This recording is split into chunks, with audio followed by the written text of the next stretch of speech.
On this episode, a donkey jumps over a fence into a bucket and how I got a job because I didn't know it. This real estate stuff is not easy, so send me your questions and I will answer them. This is the Ask Jason Show.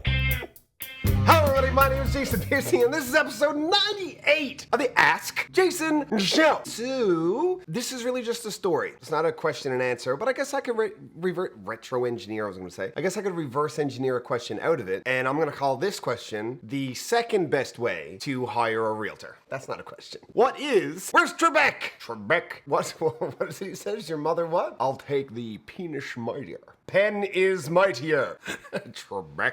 So what is the second best way to hire a realtor? Because the first best way is to do your research and interview at least 3 of them. Because you wouldn't hire somebody else that you're gonna put on contract for tens of thousands of dollars without ever having done an interview process and asking for applicants. But we do that with realtors somehow, some reason. Same thing with bankers and brokers and everybody else in this industry, which is totally backwards. People don't do enough research before hiring realtors. The first way is to do your research up front and interview people. Speak to multiple people and talk to multiple people. And then call me and Director Joe. But the second best way is to ask for referrals from people that you trust. However, that's tangly because you ask your family and your friends or people you work with or whatever the case, and they're all going to give you their own personal experiences, and they're going to want you to hire their brother-in-law or their third cousin, because they're really what they're trying to do. When somebody says to you, do you know a realtor? The first thing you're thinking of, who do I know that I would like to profit from this transaction? And it's a natural thing to do. That's exactly what everybody does. It's very natural. If somebody says to me, hey, do you know a realtor? I'm like, well, Joe's a realtor. I'd like Joe to do well. So I refer Joe. I don't look at the person and think about the person who's asking me the question and want what's best for them. I want what's best for the person that I just called into mind. Now just get your head straight on that for a second. Somebody asks you, do you know a good realtor? Is the first thing you're thinking, now what can I do to best help this person asking the question? Or is the first thing you're thinking, what can I do to best help this person I know who is in real estate that I care about? Those are 2 very, very different things. It's okay to want what's best for people that you love.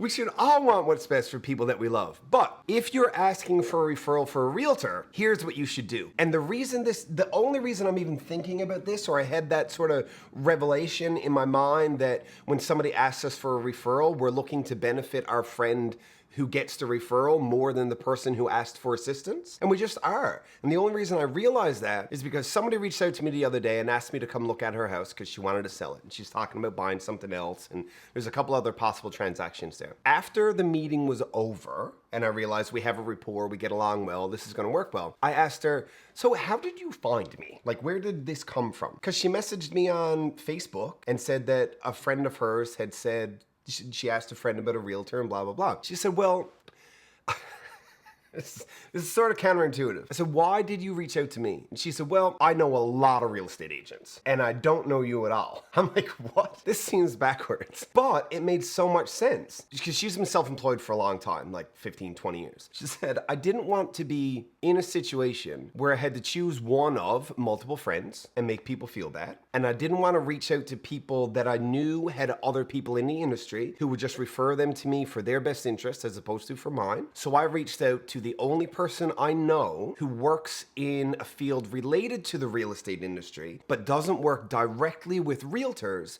who could give me an idea of somebody that they trusted based on their experience having been in the real estate industry for a very long time. So she reached out to somebody who was in customer service for a large building company and said, who do you trust as a realtor? And this person said, well, I don't work directly with realtors very much, and I've never worked with this guy, but I've heard nothing but fantastic things about him. You should reach out to Jason Piercey. So she did. Now, she may have also reached out to other people. I don't know, but her and I are going to work together because we got along really well and that chemistry is important. And she's got a cool haircut, which is obviously how we choose our clients, right? Which is Joe's bald, so he does very little real estate now. He mostly makes videos and takes pictures. Anyway, so the idea here is that she found an inside resource inside the industry that she felt she could trust, that would actually have her best interest in mind, because they wouldn't benefit at all from referring And I think that's the right way to do it, because it's no fault of our own. But if anybody asks me if I know a photographer, I'm only going to mention Joe. Even if it's for a wedding and Joe is not shooting your wedding, but I'm still gonna say Joe because I want him to succeed and do well. And when somebody asks you for a referral about a realtor, they want their friend to succeed and do well. It doesn't have anything to do with whether or not they want you to succeed. And that's a really interesting psychological phenomenon that I have arrived at thanks to this woman who hired me specifically because she has too many other friends who are in real estate. But you know what? That's a win. I'll take it. And that's it for this episode. Unless, Joe, you want me to say something so you can put one of your stupid graphics up here or something so I can look like an idiot. Say donkey. Donkey. Bucket. Fence. Donkey jumps over a fence into a bucket. That's it for this episode of the Ask Jason Show. We'll see you next time. The Ask Jason Show exists so that you can get good real estate related information from a resource that you can trust. Now, speaking of resources you can trust, here's a couple I would trust to work with my mom.